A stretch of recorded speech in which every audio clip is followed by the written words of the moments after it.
제11호 태풍 흰남노가 매우 강한 세력을 유지한 채 한반도를 향해 북상하면서 긴장감이 높아지고 있는 상황입니다.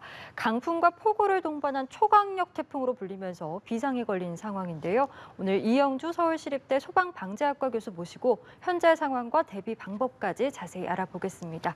어서 오시죠. 네, 안녕하십니까. 예. 자, 태풍 흰남노가 제주 서귀포시 남남서쪽 해상에서 지금 시속 24km의 속도로 북상 중입니다.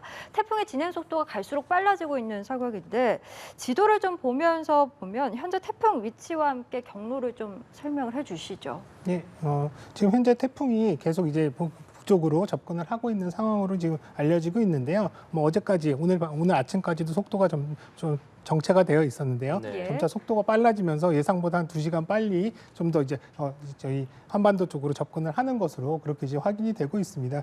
그래서 이렇게 이제 진행되는 경우에 지금 이제 오늘 그러니까 내일 새벽 1시 정도쯤에는 이미 제주도가 이제 태풍이 이제 도달하는 것으로 이렇게 지금 확인이 되고 있고요. 그다음에 내일 아침 7시 정도에는 경남 지역 일부 이 지역에도 사실은 태풍이 이를테면 이제 상륙을 하는 것으로 그렇게 이제 확인이 되고 있습니다. 그래서 경남 일대와 그다음에 제주 이 지역을 이제 관통하면서 동해안 쪽으로 빠져나가는 데는 한 내일 오후 정도까지 이런 부분들의 피해가 계속 발생할 수 있는 가능성이 있다라고 보고 있습니다. 네. 지금 태풍이 제주도를 지나서 경남 남해안에 상륙할 것으로 예상이 되고 있는데 그렇다면 태풍의 직접적인 영향에 드는 지역은 어느 곳이라고 좀 볼 수가 있을까요? 이번에는 뭐 바닷가 쪽으로만 가는 게 아니라 내륙을 일부 스쳐서 지나가기 때문에 내륙 지역도 사실 상당한 피해가 예상이 되거든요. 그래서 바다에 인접한 바닷가라든지 혹은 또 이제 이 해안가 주변의 피해뿐만 아니라 내륙 혹은 이제 넓게 보면 충청도 일대까지 혹은 네. 또 이제 비나 이런 부분들은 수도권 서울까지도 계속 이제 강우는 이제 예상이 되기 때문에 한반도 전체가 대부분 다 영향권에 갇혀 있다라고 보시면 될 것 같고요. 다만 이제 태풍이 직접적으로 지나가면서 피해를 입힐 수 있는 그런 이제 지역 중에서 남해안 중에 부산 같은 경우는 또 이제 해안가에 여러 가지 이제 대형 건축물들도 있고 이런 부분들의 피해가 좀 더 집중될 가능성, 또 남해안 부분이 직접적인 어떤 경로가 되기 때문에 가장 큰 피해가 예상되는 지역이다라고 볼 수 있겠습니다. 특히 그 우려되는 게 태풍의 상륙 시점이 또 바닷물이 높은 이 만조 시간대랑 겹친다고 하더라고요. 이렇게 되면 해일이 10m도 넘을 수 있다. 이런 우려 섞인 전망도 있던데 실제로 좀 그럴 전망이 있습니까? 지금 상당히 그럴 가능성을 높게 보고 있는데요. 기본적으로 지금 현재 해수면 높이가 상당히 수위가 상승된 상태에서 또 이제 만조가 겹치는 상황, 또 그리고 이제 태풍이 압력이 이제 강하게 태풍 안쪽에 이제 저기압이 강하게 형성되면서 물 수위가 또 자연스럽게 상승하는 이런 여러 가지 조건들이 겹치는 상황으로 본다 그러면 지금 현재 앞서 제주도에서 주민분들이 이제 말씀하시는 거는 한 5m에서 6m의 어떤 지금 현재 파고를 나타내고 있다고 하는데요. 아마 이제 오늘 밤에 이르게 되면 거의 10m 가까이 이를 수 있다. 그리고 이런 해일이 만약에 발생을 한다고 한다면 단순히 침수 대비를 하는 이런 상황으로도 도저히 이제 불가항력적으로 막을 수가 없기 때문에 사실 해당 지역 피해에 대한 영향 범위에 있는 지역들은 상당 부분 많은 큰 피해가 이제 예상이 되거든요. 그래서 지금 현재 이렇게 해일이 이제 10m 이상 된다고 한다면 예상 침수 지역이나 해안가 지역의 주민분들은 오늘 밤은 다른 곳에서 안전한 곳으로 대피를 하셔서 이런 위험을 좀 예방하는 부분들이 중요하겠습니다. 네, 특별히 해안가라든지 저지대에 거주하시는 분들 같은 경우에는 피해를 예방하기 위해서 철저한 대비, 여러 차례 강조드려도 부족함이 없을 것 같은데요. 보통 태풍의 오른쪽 반원을 위험 반원이라고 부르지 않습니까? 우리가 보통 태풍이 지나갈 때 오른쪽이 더 피해가 크다 이렇게 알고 있는데 이번 태풍 같은 경우에 경로상을 본다면 이 부산과 울산 등이 오른쪽에 해당하기 때문에 이쪽 지역의 피해가 더 크지 않겠느냐 이런 우려가 좀 있거든요. 일반적인 태풍의 이제 이동이나 태풍의 특성으로 본다면 태풍이 이제 반시계 방향으로 회전을 하면서 태풍의 오른쪽에 위치한 부분에 상당히 좀 더 강하게 이 피해가 형성이 되거든요. 그 이유는 또 태풍이 이동 방향과 회전하는 방향이 맞물리는 오른쪽 부분이거든요. 근데 또 이번에는 이 태풍 자체의 위력이 워낙에 역대급이기 때문에 사실상 오른쪽 지역뿐만 아니라 상대적으로 약한 왼쪽 부분도 매우 큰 어떤 태풍의 피해 또 태풍의 강도가 예상되기 때문에요. 오히려 왼쪽에 있기 때문에 더 대비를 많이 하고 오른쪽에 있기 때문에 더 대비를 많이 하고 왼쪽은 조금 더 안전하지 않을까 이런 생각을 아예 하시지 마셔야 될 것 같습니다. 태풍의 전 지역이 상당 부분 강한 위력으로 피해를 유발할 것으로 그렇게 예상이 됩니다. 태풍 흰남노의 위력이 역대급일 것이다라는 얘기들이 나오면서 지금 정부에서도 총력 대응을 비상을 지금 예고하고 있는 상황입니다. 중앙재난안전대책본부가 대응 수위를 1단계에서 3단계로 바로 격상을 했는데 2단계를 거치지 않고 바로 3단계로 올린 건 또 처음이라고 하더라고요. 네, 맞습니다. 이거는 3단계라고 하면 이제 심각 단계로 바로 격상을 한 건데요. 심각 단계라고 한다면 재난 대응 단계에서 이미 대형 피해가 발생해서 굉장히 큰 피해가 이제 발생한 상황을 심각 단계로 보는데요. 아직 그런 상황이 발생하진 않았습니다만 태풍의 위력으로 봤을 때 충분히 이런 부분들의 어떤 대규모 피해가 예상되기 때문에 선제적으로 이런 부분을 심각 단계로 상향해서 적극적인 대응과 대비를 하는 그런 상황으로 볼 수 있겠습니다. 네, 오늘 오전까지 관측된 자료를 본다면 지금 이 흰남노의 중심 기압이 930 헥토파스칼, 또 초속 50m로 매우 강한 수준으로 전해지고 있는데요. 이 정도 위력이라고 한다면 시청자분들께서 어느 정도 강력한 태풍이다 이렇게 이해를 하실 수 있을까요? 예, 뭐 태풍, 뭐 바람 세기에 대한 부분 우리가 바람이라고 하면 사실 뭐 직접 체감하지 않으시면 사실 이런 부분들을 좀 얼마나 위력이 센지 이런 것들을 좀 가늠하시기 어려운데요. 통상 한 초속 30m 정도 된다고 한다면 사실상 사람이 보행해서 바람을 뚫고 걸어갈 수 없는 정도의 수준입니다. 그럼 우리가 우산을 쓴다거나 이런다 하더라도 우산 자체를 놓치거나 우산 자체가 다 망가져버리는 이런 정도이기 때문에 초속 30m 정도만 하더라도 사실상 외부 활동 자체는 불가능한 상황이고요. 뭐 초속 50m에서 60m 정도 된다고 한다면 구조물, 건축물도 사실은 뭐 이런 구조적인 안정성이 좀 떨어지거나 혹은 또 이를테면 바람을 맞는 면이 넓은 이런 건축물 같은 경우는 붕괴해도 충분히 가능한 이러한 정도의 위력이라고 보시면 되겠거든요. 그래서 통상적으로 한 30m 퍼세컨 이상이 되면 뭐 돌멩이들도 날아다닐 수가 있고 또 가로수들도 뽑혀서 넘어지기도 하고 이런 위력이기 때문에 사실 우리가 지금 얘기하고 있는 이 태풍이 수치로 보면 30, 50 이렇게 쉽게 얘기되지만 사실상 지금 현재는 외부 활동 자체가 굉장히 위험한 상황이다라고 보시면 되겠습니다. 예, 굉장히 강한 위력을 가지고 있는 흰남노 태풍에 대해서 알아보고 있는 상황인데 지금 이 흰남노가 이제 비교가 되는 대상이 태풍 2002년 루사 그리고 2003년의 매미입니다.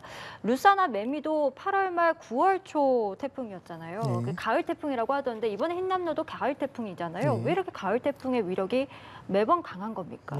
우리나라 같은 경우는 여태 이전까지 강한 피해를 유발했었던 대부분의 태풍들이 가을 태풍들이 대부분이거든요. 그래서 가을 태풍에 대해서 이번에도 또 이제 주목을 받게 되는데요. 기본적으로 이제 뭐 크게 얘기를 한다면 온난화라든지 이런 것들로 해서 해수 온도가 상당히 이제 높게 형성된 부분들. 해수 온도가 높게 형성됐다고 하는 것들은 태풍의 에너지를 굉장히 크게 해줄 수 있는 이런 가능성이 있기 때문에 이러한 부분들이 있고요. 또 하나는 이제 그럼 왜 가을이냐라고 한다면 여름 동안에는 북태평양 고기압이 우리나라 주변에 있기 때문에 사실 태풍이 올 때도 이 고기압 때문에 태풍이 이제 접근하지 않는 한마디로 이런 막아주는 어떤 이제 역할들을 했었는데요. 이제 가을이 되면서 북태평양 고기압이 약화되거나 이제 올라가면서 오히려 이제 한반도 쪽으로 올 수 있는 길이 이제 형성되는 이런 상황이라고 볼 수 있겠습니다. 그래서 이렇게 태풍의 에너지가 충분하고 또 한반도 쪽으로 충분히 올라올 수 있을 만큼의 경로가 확보되는 이런 특수성이 있기 때문에 가을 태풍의 위력 또 이런 피해가 상당히 크다라고 볼 수 있겠습니다. 네, 말씀해주신 대로 흰남노의 이 바람이 워낙 강력하기 때문에 불가피한 경우를 제외하고서는 외출을 하지 않으시는 게 좋을 정도로 이 위력이 엄청날 것으로 예상이 되는데 바람 못지않게 이 흰남노가 엄청난 수증기를 또 품고 오고 있어서 굉장한 폭우 피해도 우려된다고 하던데요. 네, 맞습니다. 우리가 뭐 많이 회자되는 아까 말씀하셨던 2002년도의 루사 이런 경우에도 굉장히 많은 폭우가 이제 발생했었는데요. 그만큼의 기록적인 폭우까지는 아니더라도 지금 지역별로 좀 차이가 있습니다만 최대 한 600mm 정도까지 이렇게 비가 올 가능성이 있다 이렇게 예보가 되고 있기 때문에요. 이런 전국적으로 비가 상당 부분 많은 강우가 있을 것이다. 라는 부분들은 우리가 염두에 둬야 될 것 같고요.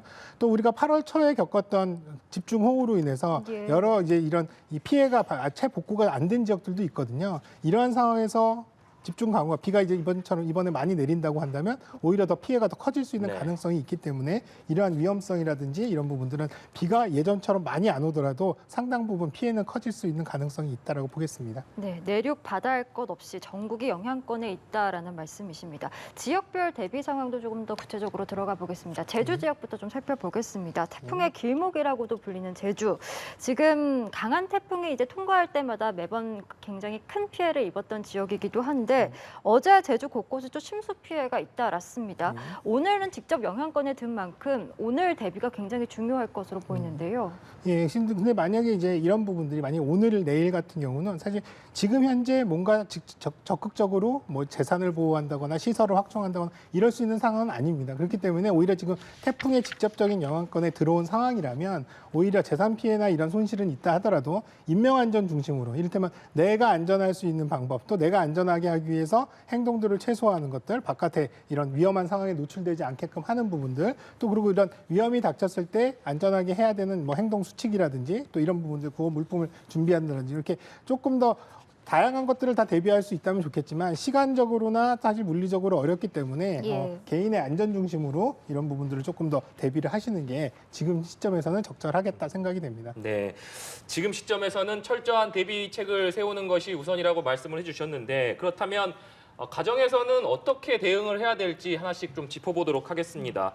지난달 이 중부지방에 집중호우가 내리면서 큰 피해를 야기한 원인 중에 하나로 꼽혔던 것이 배수구가 막혀 있어서 이 물이 빠져나가지 못하면서 침수 피해가 상당히 크지 않았습니까? 이런 부분들에 대한 조치가 있어야 될 것으로 보이는데요. 네, 기본적으로 이제 이 빗물이 우수가 이제 들어와서 침수가 되는 상황을 방지하기 위해서 출입구라든지 뭐 창문이라든지 이렇게 물이 유입될 수 있는 경로상에 차수판을 설치한다거나 모래주머니를 쌓아두는 이런 것들만으로도 충분히 가능하겠는데요. 다만 문제는 배수가 제대로 되지 않아서 역류되는 상황에서 침수가 되는 상황들도 발생할 수 있기 때문에 이러한 부분들이 역류가 됐을 때 방지할 수 있는 방법들은 사실 지금 현재로서는 없기 때문에 그럼 침수가 된다면 빨리 물을 빼낼 수 있는 이런 이제 배수 시설이나 이런 것들을 좀 활용할 수 있는 지원 체계 같은 것들을 확인해 놓으시는 게 중요하겠고요. 네. 또 세대 내에서는 또 이제 침수 대비를 하기 위해서는 본인 주변에 배수구라든지 아까 말씀하셨듯이 배수구나 빗물바지 이런 부분들이 막혀서 물이 제대로 빠지지 않아서 침수되는 것들은 정비만 잘 한다 하더라도 상당 부분 예방할 수 있기 때문에 본인 집이라든지 본인 동네 혹은 본인 지역 주변에 이런 배수구 정비, 배수로 관리라든지 이런 부분들을 한 번쯤 챙겨보시는 것이 좋겠습니다. 예, 앞서서 흰남노에 가장 큰 영향을 받게 될 것으로 예상되는 부산 지역의 고층 아파트들에 대한 우려의 목소리를 또 내주셨는데 고층 아파트 같은 경우에는 이제 강풍에 대비해서 보통은 이렇게 거주자들이 유리창에 X자로 테이핑을 한다거나 아니면 젖은 신문지를 이렇게 붙이는데 어떤 방법이 조금 더 효과적이라고 보나요? 일반적으로 많이 알려진 뭐 테이핑을 해서 이런 유리를 보호한다거나 혹은 여기에 신문지를 붙이는 이런 부분들은 사실 강한 강풍에 유리창이 파괴되는 것 자체를 막기는 상당히 어렵습니다. 그래서 오히려 이런 방법보다는 창문과 창틀에 유격이 있는 경우에 이런 부분들 유격으로 인해서 흔들리거나 부딪히면서 유리가 깨질 수 있는 가능성이 있기 때문에 이렇게 창틀과 창문을 정확하게 잘 고정하기 위해서 뭐 신문지라든지 뭐 일단 황겁, 뭐 수건 같은 것을 끼워놔서 기밀하게 이런 부분들을 좀 고정하시는 부분이 중요하겠고요. 만약 이런 부분들이 어렵다면 창문을 정확히 닫고 창문에 있는 잠금 장치라도 정확하게 하시면 상당 부분 효과가 있다고 보여집니다. 네.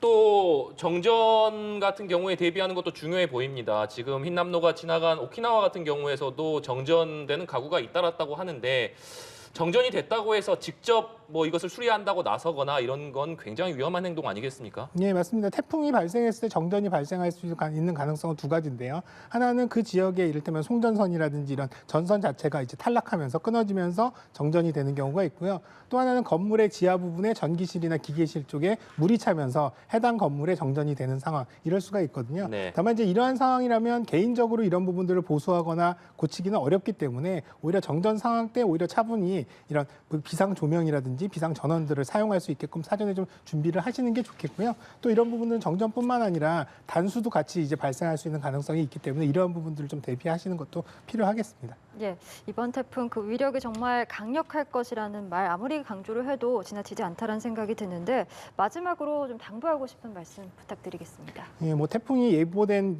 시기가 조금 더 이른 시점에서는 여러 가지 우리가 대비를 하고 준비를 할 것들이 많지만 사실 당장 이제 오늘 저녁 내일까지는 사실 시간도 많지 않고 사실 또 굉장히 이미 피해가 발생을 하고 있고 또 태풍의 위력 영향 범위에 있거든요. 그래서 뭔가 적극적으로 뭔가를 대비하거나 재산을 지킨다 이런 생각보다는 본인의 안전 중심으로 이런 부분들을 좀 하시면 좋겠고 가장 중요한 거는 위험한 곳에서 있지 않으시는 게 가장 좋거든요. 그래서 오늘 하루 정도는 외부 활동 자체를 아예 안 하시거나 이런 부분을 최대한 자제하시는 것들이 좋겠고요. 침수가 예상되는 이런 해안가라든지 침수 지역 같은 경우는 오늘 하루 거처를 잠시 옮기시는 것들. 그래서 위험을 최대한 회피하시는 게 바람직하겠다 생각이 됩니다.